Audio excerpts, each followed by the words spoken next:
Good. All right. Last week, we left off and we thought we were going to make it through two churches, and we made it through one church. so I don't know that we'll make it through two tonight, but we'll try. And if we do, then that's great. If we don't, then we'll just keep on plugging. This is the region of the earth that we're talking about. We're talking about the geography is important because if you don't understand the geography, you don't understand the context and the history. And so the places that we're dealing with are literally within 35 miles of one another. The churches that are being written to are within 35 miles of one another typically. So if you look at, for instance, Ephesus to Smyrna is just a little ways up the road even today. Smyrna is one of the oldest cities that's still in existence. And I'm going to show you a lengthy video tonight. Typically, I try to keep videos down to about 6 minutes. You're going to get an 11-minute video tonight because it's about the city that we're going to be studying. And one of the things that's so important is for you to be able to understand who it is that the letter is being written to. Because if you don't understand who the letter's being written to, you can't understand what the letter's about. It's kind of like trying to look at the Declaration of Independence and not know anything about American history. And you're just going, what in the world is this all about? These are just a bunch of rebels or what? And so we're going to study that tonight.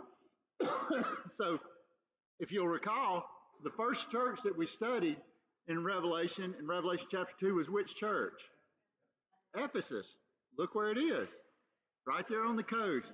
The church that we're going to tonight is the church of Smyrna. Look where it is. He's just making his way, okay? And so there's a natural progression here, and we're going to look at that. So we need to go back in time. This is the best I can do to get you back in time. I got to put you in the Jodie Foster, whatever that time warp machine is. I just took you back in time. And where did we land? We landed right in Smyrna. If you were to go to Smyrna today, this is one of the few areas that you would see that actually is still there. Smyrna, modern day Izmir is the name of it, from Turkey. It's a port city. It is sitting on the edge. If you'll look back at the time warp here, Smyrna is sitting literally right here on the edge and has a huge port inside of it today and still existed then. And Ephesus, if you'll recall, has silted in. Ephesus is no longer a port city because it's silted in. But at the time of these writings, Ephesus was a port city. So we'll go back through time real quick. And we end up in a spot where really something is happening that's very unique from the standpoint of history, specifically between two people groups and how they approached one another at that moment. Now, unfortunately, the uniqueness of this is worn off, and it's become part of how people just label one another. It's very easy nowadays for people to begin to use what's happened in ancient times as an anti-Semitic sort of way of talking about the Jews. I don't want you to take that from the book of Revelation. It's not intended to do that. Tonight, one of the scriptures that we're going to struggle with actually refers to the synagogue of the Jews as the synagogue of Satan. And so you can begin to, if you allow yourself to, which I would tell you is absolutely wrong, is that you would begin to look at this and you could begin to label the Jewish faith as, oh my, look at that. They're the ones that, and you could label all these things. But we mustn't also deny history. So one of the famous sayings is those who choose to not remember history will be what? Repeat it. Whenever you look at Germany, and I've shared with y'all that I've had the opportunity to stand in Auschwitz, and I stood there in the crematorium, and I stood there in the gas chamber, and I stood at the mass grave, and I stood in the barracks, and I realized the difference that it made in my life. And it made me think, and still to this day, think about things and look different. Do I hate German people because of that? No. But there were people that lived literally outside the walls of that camp and denied what was happening there. And so we can't look at Scripture and deny the Scripture. We must be willing to immerse ourselves through the time machine and put ourselves back in that place. And what I want to frame for you is that in this early days of AD that we're looking at from a historical standpoint, Christian and Jews were at conflict with one another. It is unavoidable. You must historically address it. Christians were typically looked at as people who were worshipers of a false prophet. So from the standpoint of a Jewish person, they would look at a Christian person and say, you're worshiping a rebel that was crucified on a cross because he didn't know how to keep his mouth shut. You understand the dynamic of that? They would look at Christians and be like, you're blasphemers. The one that you worship was a blasphemer. He believed that he was the Son of God. How dare you? We worship the real God, Abraham, the God of Abraham, the God of Jacob. And then they would look at him and be like, you're revilers. You're revilers of the truth. You don't really understand what it is that you're doing. And you can't really even say that you're a son of Abraham because you won't even get circumcised. Remember, circumcision was like the really big deal. And if you won't get circumcised, how do you profess to be a Jew? And then they often looked at the people from a Christian standpoint. They would say, you're a cult. You're this new belief. You're not even participating in the cult of Dionysian. You're not even participating in the empirical cult, the emperor's cult. And so literally emperors during this time period would be worshipped as gods. And they would be looked at as literally the prophets or the priests. They did away with the priesthood in the Roman culture at this time. And the emperors took over as the priest inside the culture. And so the emperors would literally be worshipped inside their cities. They would erect temples and places to them. And that is how that this time period was being shaped. On the other side of this coin were the Jews, and that they would say, we do worship the one true God. You don't, as these followers, this cult of Christ. The circumcision that we talked about was important because remember, to be a good Jew, to be separated, the circumcision was part of that rite, whether you were 8 days old or whether you were 30 years old if you got converted into Judaism. That would be a large deterrent to me at 47 years old. I'm just saying. Glad my mom and dad took care of that early. Thank you, Mom. Thank you, Dad. They were also considered the protectors of the faith. And when you look at it, a role of a Pharisee, that Pharisee's job was to make certain that they kept the false prophets from coming forward for the community as a whole. Do you see that? Even inside the New Testament, you see that they would come forward and say, justify yourself. Give us a testimony of who you are. And Jesus would say, I don't have to give you a testimony by anyone else because of who I am. And so that's the kind of thing that they were on guard to be able to do. But we can't turn a blind eye to history.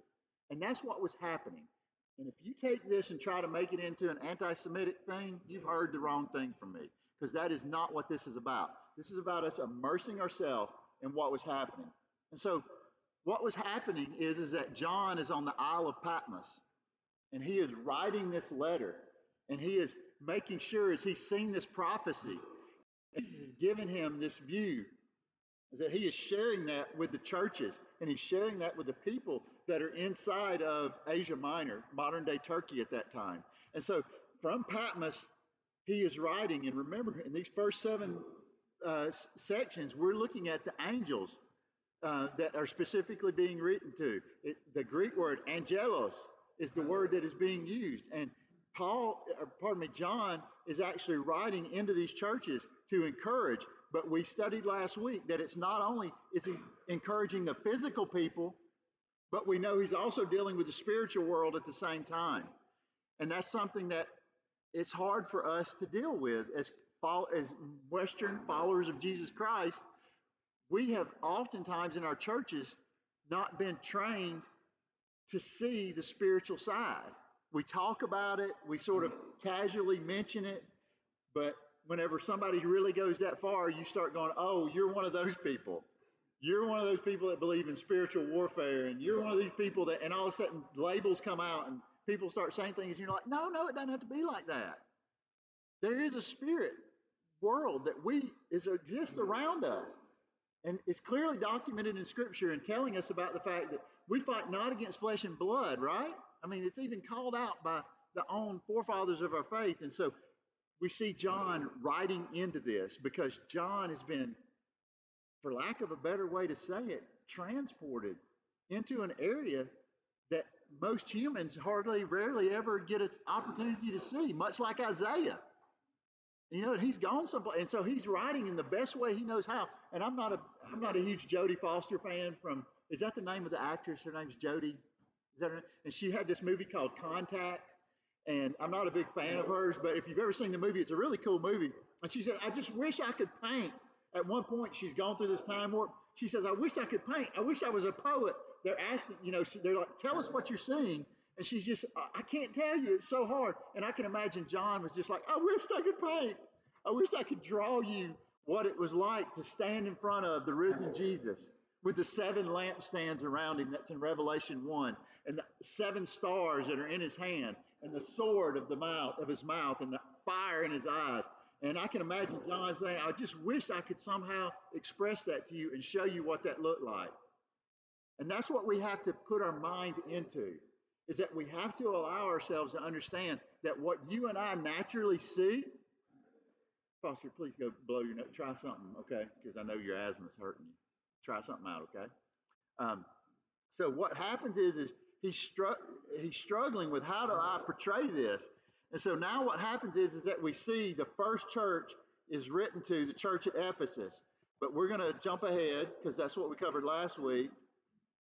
Come on. And we're going to go to the church of Smyrna. So we travel about 35 miles up the road.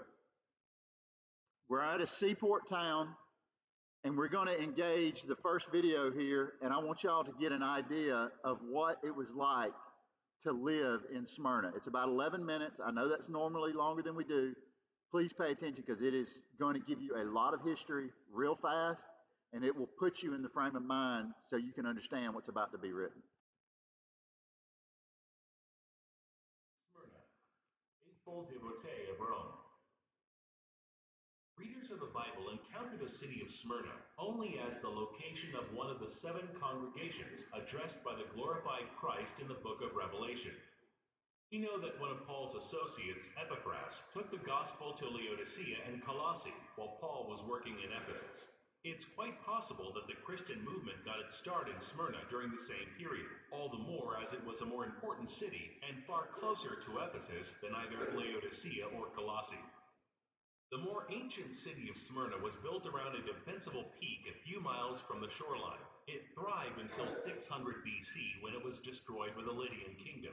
Very little remains from this period. One can still see the foundation and a few columns from the Temple of Athena built around 700 BC, as well as the foundations of a residential area near the temple. After the Lydian conquest, Smyrna became little more than a cluster of villages until Alexander and his successors re-established the city, this time at a small distance from the original site. Some scholars have suggested that the residents of Smyrna would have resonated with the glorified Christ's identification of himself as the one who died and came to life again.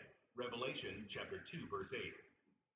The new city would not sit on the fortified hill but by the shore, so that the new city could enjoy the benefits of the natural harbor of its coast. While it would be significantly eclipsed by Ephesus, the harbor remained a great asset and kept Smyrna firmly on the trade map. Perhaps because it was a port city and enjoyed trading connections with the West, Smyrna looked more to Rome than to the Greek empires in the East. The city built a temple to honor Roma, a deified personification of the city of Rome in 195 BC, long before it was popular to do so. In 195 BC, the Seleucid kingdom under Antiochus III was at its greatest strength, and Antiochus was eager to establish his hold over all of Asia Minor. The city of Carthage in North Africa was still a great power in the West and a threat to Rome. The outcome of their struggle was still uncertain. Smyrna's declaration of its loyalty to the rising power in the West, as opposed to the established Greco-Syrian kingdom to the east, was a sign of extraordinary faith in Rome. This loyalty would be long remembered. Cicero spoke of Smyrna as among our most faithful and most ancient allies. Livy remembered the city as demonstrating extraordinary loyalty. Over the centuries, Rome invested significantly in Smyrna. Because the modern city of Izmir sits atop the Roman period city of Smyrna, very little of the Roman city has been excavated. The most extensive remains are those of the stage agora, or civic forum. The city had been devastated by an earthquake in 178 AD, with the result that the forum had to be rebuilt, with significant aid from the emperor Marcus Aurelius. An arch still bears the portrait of Faustina the Younger, wife of Marcus Aurelius, in honor of the imperial household support. Similarly, the agora was once decorated with statues of members of the imperial family. A statue base bearing the name of Fadila, daughter of Augustus Caesar Marcus Aurelius Antonius, still stands on the site. The Civic Forum is built around an open court of about 400 by 260 feet. On the west side stood a two-story colonnaded building, built on the pattern of a basilica.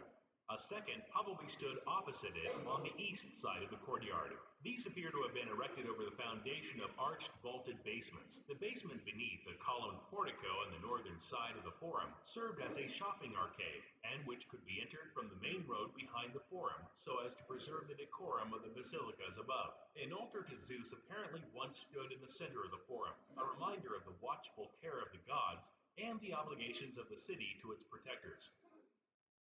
Literary references suggest that there was also two prominent temples in the city, marking the uppermost and lowermost ends of the road known as the Golden Way, a temple to Zeus and a temple to Cybele, the Phrygian mother goddess and a patron goddess of Smyrna, to judge from coins minted in the city.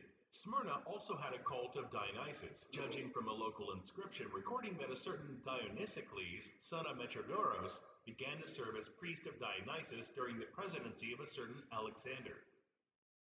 New Smyrna was well supplied with water, brought by aqueducts to vast cisterns located on the hill above the city, and distributed onward to public and private sites throughout the city. A large theater was carved into the side of the hill overlooking the city and its harbor. While this is now the site of a sprawling residential area that prevents excavation, a few rows of the seats are still visible between the houses. Some of the more ornate seats reserved for dignitaries have also been recovered. Like Ephesus and Pergamum, its sister cities with whom it engaged in an ongoing sibling rivalry, Smyrna showed significant devotion to the Roman emperors in the form of worship, or imperial cult. This is not at all surprising for a city that prided itself on its particular loyalty to Rome and therefore to Rome's rulers. It would also make the question of loyalty, of faithfulness unto death, a principal issue for the Christians living within its jurisdiction, as they would be forced to choose between loyalty to Caesar and loyalty to Christ. By the early decades of the 3rd century, Smyrna had been awarded the honor of being named Neokoros, or temple warden, of a provincial imperial cult site 3 times. The city was eager to publicize the fact, as for example in this coin minting. Smyrna had won her first neocorate in AD 26, when she successfully petitioned the Senate for the honor of erecting a temple and establishing a cult for Tiberius, his mother Livia, and the Senate of Rome. The city received a second neocorate for its erection of a temple to Hadrian, emperor from 118 to 137 AD.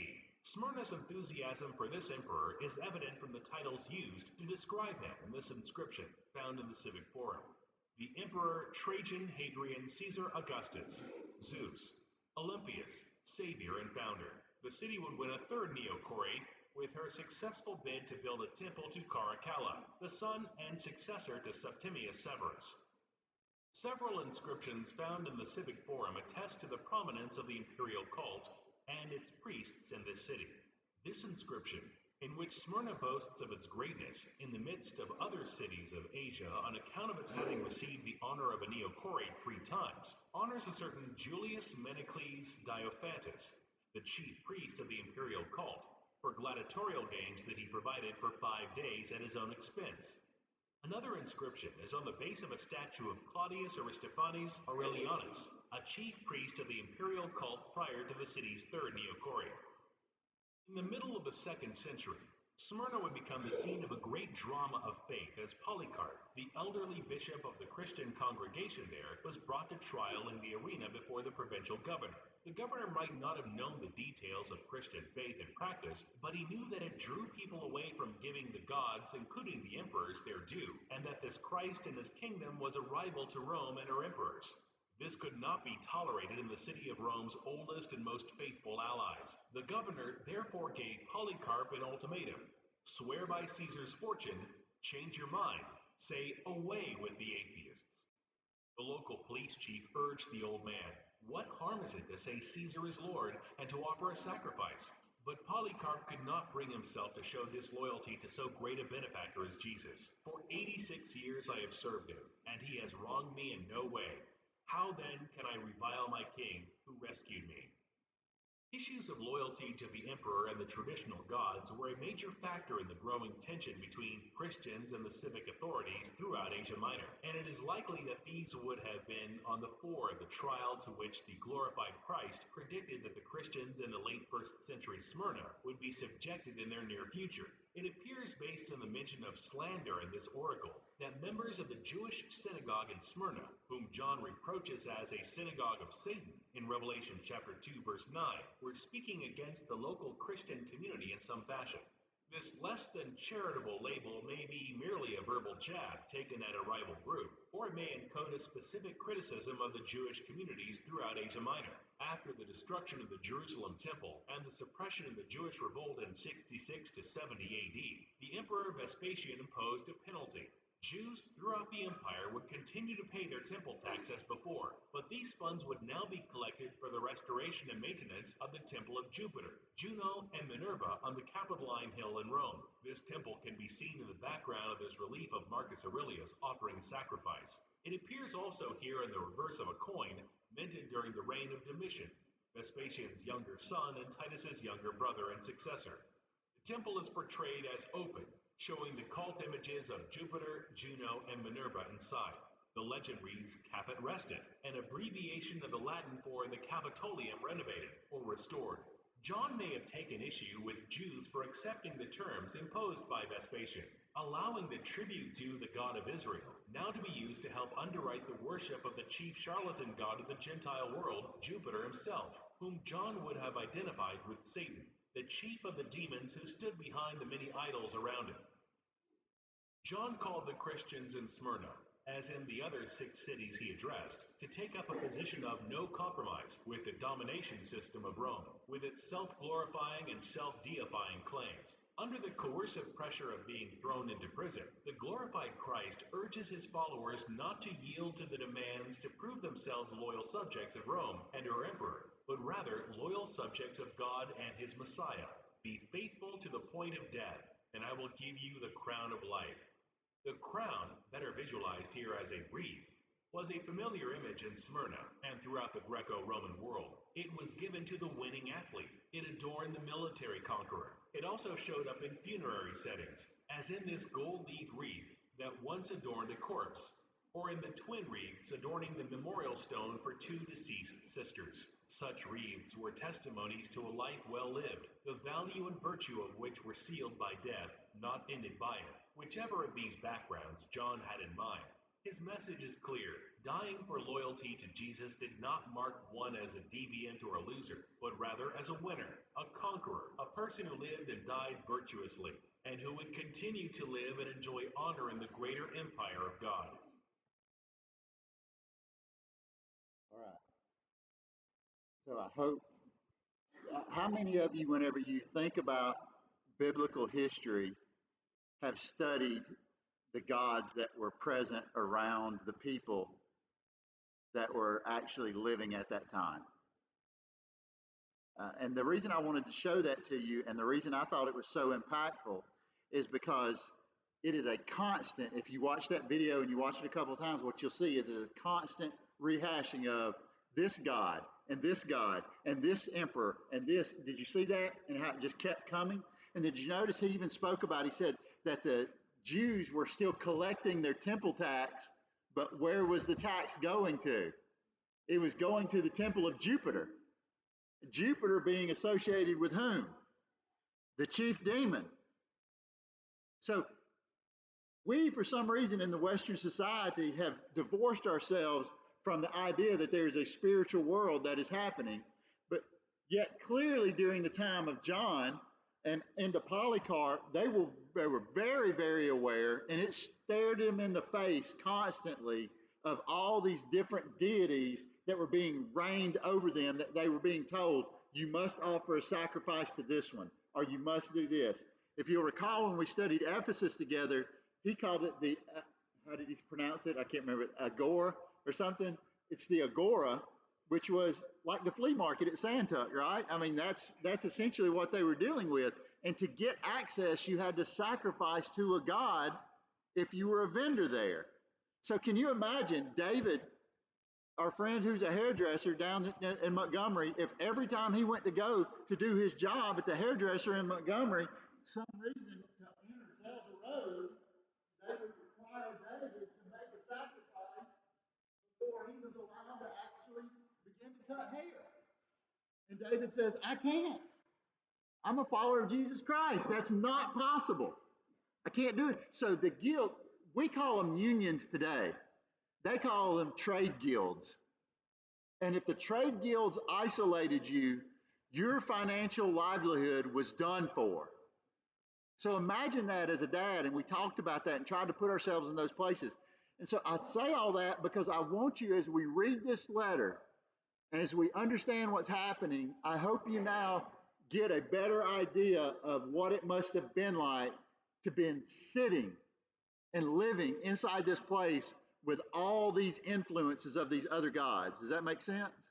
Has that been driven home enough now? Okay, so remember, it's just like a memo. We're in Revelations chapter 2, verse 8, and the memo is going to who? To the angel again. I tried even again this week. I thought, surely I'm missing something, Lord. There must be, there's a translation issue, there's something. No, it's written to the angel, the leader of the ecclesia, of the church in Smyrna that is meeting. These people, that there are Jewish people that live here. There are people that are labeled atheists. You remember the historian? He labeled the Christians what? Atheist. Isn't that weird?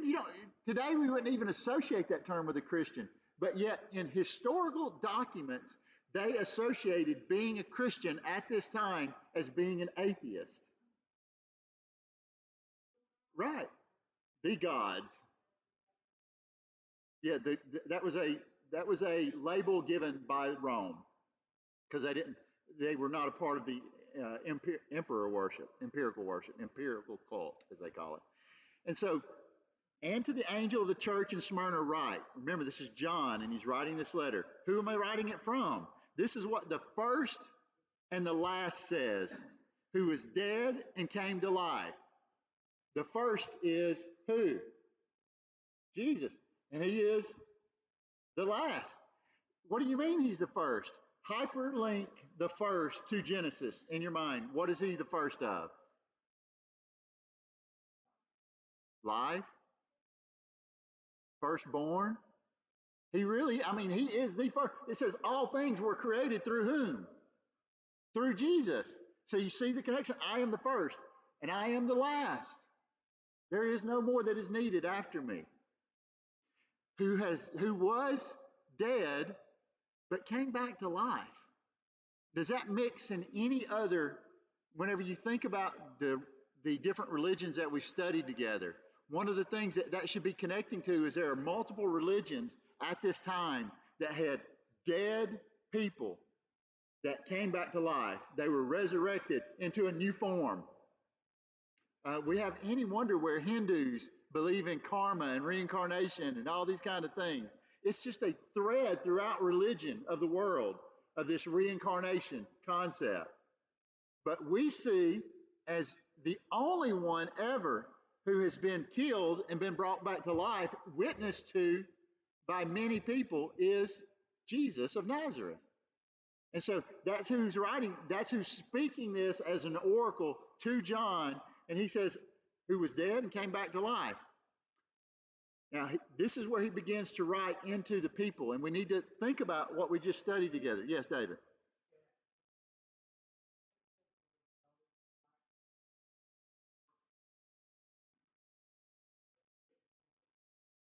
We see it was written to the angel, But we also know that this was a letter written to the people that were in the church at Smyrna. So there's 1,000 things that go through my mind when I think about what you're talking about there, David, because you look at what he said in Revelations 1, you will be blessed because you read this out loud. Well, who's listening? And the angels are listening. Remember, throughout the New Testament, we see example after example of where the angels say, we were at the throne of God and we heard your prayer. And through the Old Testament. So who's hearing this is not just the people of Smyrna, but the angel themselves too, as it's being read out loud. I know your affliction and poverty, but you are rich. Do you understand now the affliction? Do you see that historically speaking? That there was a purpose behind me showing you that 11-minute video, because you should connect immediately to the affliction there, right? You should understand what they were going through. And look, and the slander, what? The slander of your character. Dadgummit, he's lost his mind. He's become one of those holy rollers. You know, you can just hear it in modern terms, right? I mean, somebody that goes from a radical way of life to a very another radical way of life, what do people say about that person? Oh, they got Jesus, they got the Bible, you know, and all of a sudden your character gets brought into question. Is that correct? It happens all the time when you're around people. If you don't identify as a Christian and they don't know you are one, and something like that happens, you can hear that kind of language go on very easily. So they slander of those, but it's slander from who? From the Jewish people. But look at how he labels them. But are a synagogue of Satan. Where was their money going to? To the temple of Jupiter. What was going on inside that, even those congregants? I mean, we can't know. We don't have a movie theater, but we have an opportunity to understand that these people were struggling probably with their own kinsmen, because many of the Jews were converting to Christianity. And so imagine the way that we see it in modern day life is that whenever you see a person who is in the faith of Islam, and a Muslim, whenever a Muslim actually converts, what happens oftentimes when they convert? What does their family do? Disown them. And sometimes they have what they call as an honor killing. So if you can imagine, I mean, that's kind of what we're dealing with here. And John goes as far as to write, they are a synagogue of Satan. Where did he get the synagogue of Satan from? Who was he listening to? Who get Jesus? Jesus gave him these words. And you're like, oh my gosh.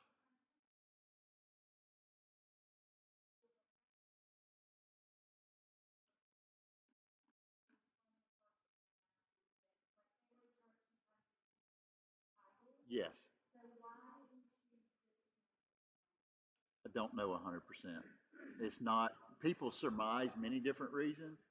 I can't tell you. And when we study the book of Revelation, we can go through and talk about what different people say about that, but there's no like concrete, just, you know, this is the only one. Mark, are you aware of nothing that I could find? So go on to 10. Do not be afraid of the things which you are about to suffer. How would you like to get that letter? Man, I'm telling you. But behold, the devil is about to throw some of you into prison. Who is? Hold on, slow down. Who's going to throw you into prison? Rome? No. Satan himself is going to throw you into prison. So what does that mean is in control of this region? Satan. You see that? We get so focused on, okay, this is the person, it was this emperor, it was this ruler. But remember, this is a Neocaris. This is a city that is known by 3 times as being a city of Rome. So if anybody's going to enforce Roman law, these are. And now what we see, if we hyperlink back into the Old Testament, what happened to earth at the Nephilim. Do y'all remember when we studied the Nephilim together? 70 fallen in the book of Genesis, and they became what on earth? Rulers. The 70 fallen is what they refer to them as in the Old Testament. What did they become rulers of? People, governments, nations, geographies. We see literally that they talk about them not only being rulers over nations, but rulers over geographic locations as well. Because and we even see this in other cultures, in Mesopotamia and in other places. Whenever my country beats your country, what do I do with your idols? I take them with me, and I put them in my temple to be subservient to my God in Mesopotamia. And so we see this idea of these spiritual rulers over geography. And so we go on and he says, the devil is about to throw some of you into prison so that you may be tested. Tested for what? Your faith. Your faith. You're like, really? It's that bad? I mean, who is this test for? Them or me? Yes. Both. Both. How real is it really? Is it willing to bear the burden that comes along with it? And you will experience affliction. Affliction implying what? Physical abuse. Rome was good at this. There's some kind of torture associated with this that you are going to fall underneath whenever you're thrown in prison. It is not just simply you're going, y'all familiar with a group called True the Vote? Greg Phillips from Alabama and another lady, they did that. They threw them in federal prison because they would not give away their sources of who they had found all these election fraud issues from. And they threw him in solitary confinement. He was released 2 days ago. But he was in solitary confinement not being afflicted except for mentally. And here we are, we see this affliction is a physical affliction. But look at this, it says 10 days. Look at this real quick. I thought 10 days, why 10 days? This is weird. Why pull out? You're going to be afflicted a few days, or whatever. Why did we have to name days? Every time we see, I just went into Logos. Remember, I'm trying, in case y'all use Logos or you do searches, just go into Logos, type asterisk or quotation marks, 10 space days in quotation marks. And it'll show you everywhere the 10 days in the Bible show up. Every time we see 10 days in the Bible, it's associated with testing. And it's a testing of the faith. Every time we see it in the Bible. Isn't that great? Isn't that kind of, you think, how many people have looked up 10 days before? But isn't it cool whenever you get the context of 10 days and you begin to go, oh, it goes all the way back to, look at this, 1 Samuel 25:38. And then about 10 days later, Yahweh struck Nabal and he died. That was after a testing that was given. If you go on, there was Daniel 1:12. Please test your servant for 10 days and let them give us some of the vegetables and let us, that was a testing of where Daniel stood up and said, please I don't want to eat the king's meat. I'm just going to eat vegetables and such. So look at this in Acts. And after he stayed among them not more than 8 or 10 days, he went down to Caesarea. He was with them this 10 days of education. So we just see this on and on, this 10 days, 10 days. So let's go back. So, and you will experience affliction 10 days, a testing. Be faithful, and you're going to have, what's going to happen to you in prison? You're going to die. Dadgummit, does it get any better news? Please, somebody, some good news somewhere. No, you're going to die. For 10 days, it's going to be horrible. A pastor recently in the United States was jailed in Iran. And he was it says he literally lost, he said, I did not hear from God. He was from North Carolina, by the way. And he talked about this, and he said, it was a testing of my faith. And it was for many, many months he was in prison, and just within the last few years released. I don't know.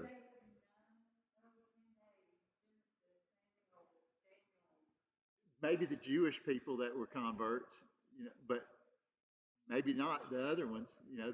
the idea would be like, why 10 days? Maybe it gives them hope for that.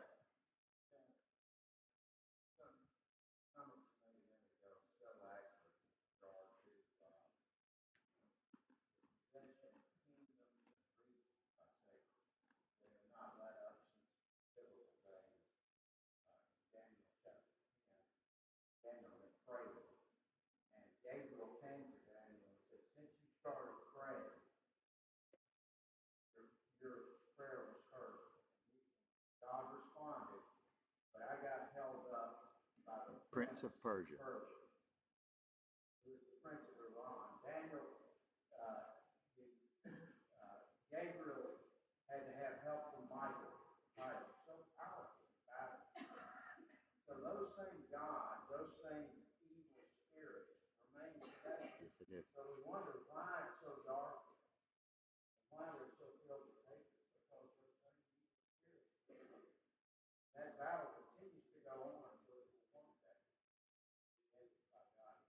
Yes, yes, very much so. And so that's what they're struggling with right here. And he says, be faithful until death, and I will give you the crown of life.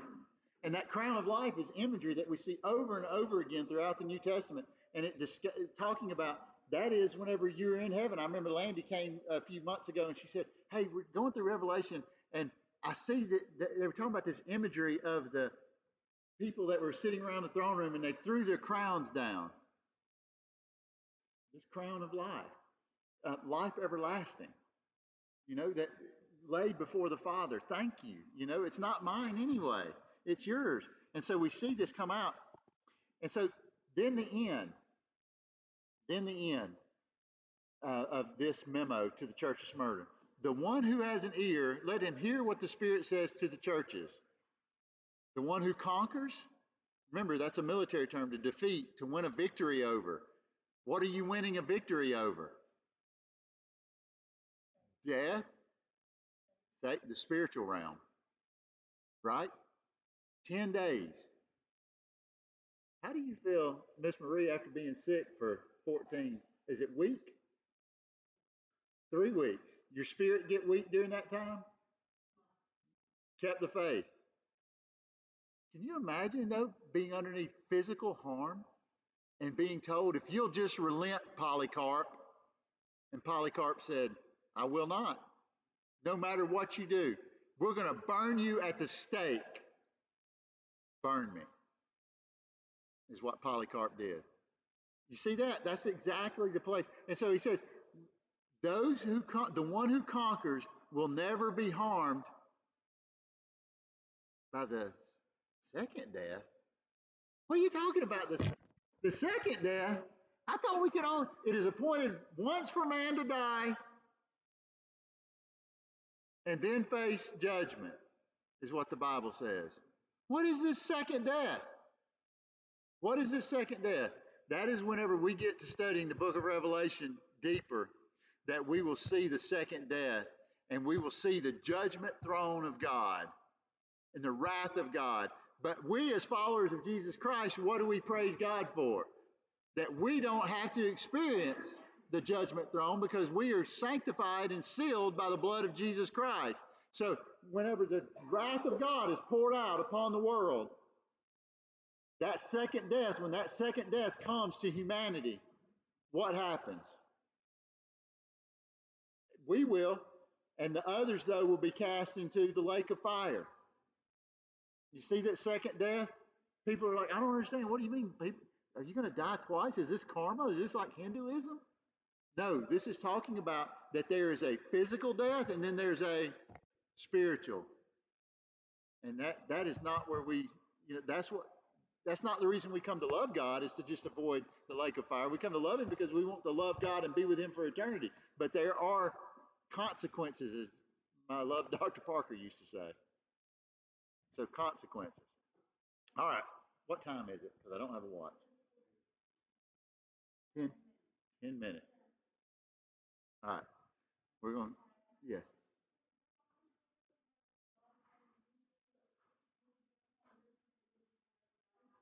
Ah. Oh, that's kind of interesting. Foster asked in John chapter 3, whenever Nicodemus is talking with Jesus, and Jesus says, You must be born again. Remember that? Isn't that he connected born again? Do what? Yeah, that's a great. Or born twice, die twice, because you're born of the woman, then you're born of the spirit, die second death, born die first of the body and then of the spirit. That's interesting, Foster. I hadn't thought about that. That's a good connection. I'll have to think about that. So now on to Pergamum. Um, we got how many minutes? We won't make it. We're not going to make it because this is 6 minutes, and you really need to see what's happening in Pergamum, or else whenever we jump there, it won't make as much sense. So we're just going to end here. Questions or comments about Smyrna tonight? Yes.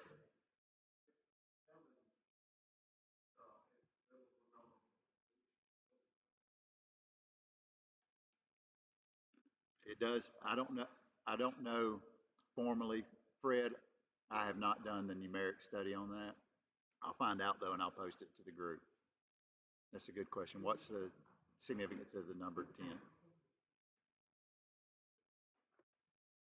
Any other questions, comments? Did it? I'm curious because again, this is my first time teaching through the menorah and the 7 churches like this. I know that was an 11-minute video. How did the video strike you? Was it helpful or was it boring? Did it paint a picture for you at all? Y'all give me some feedback.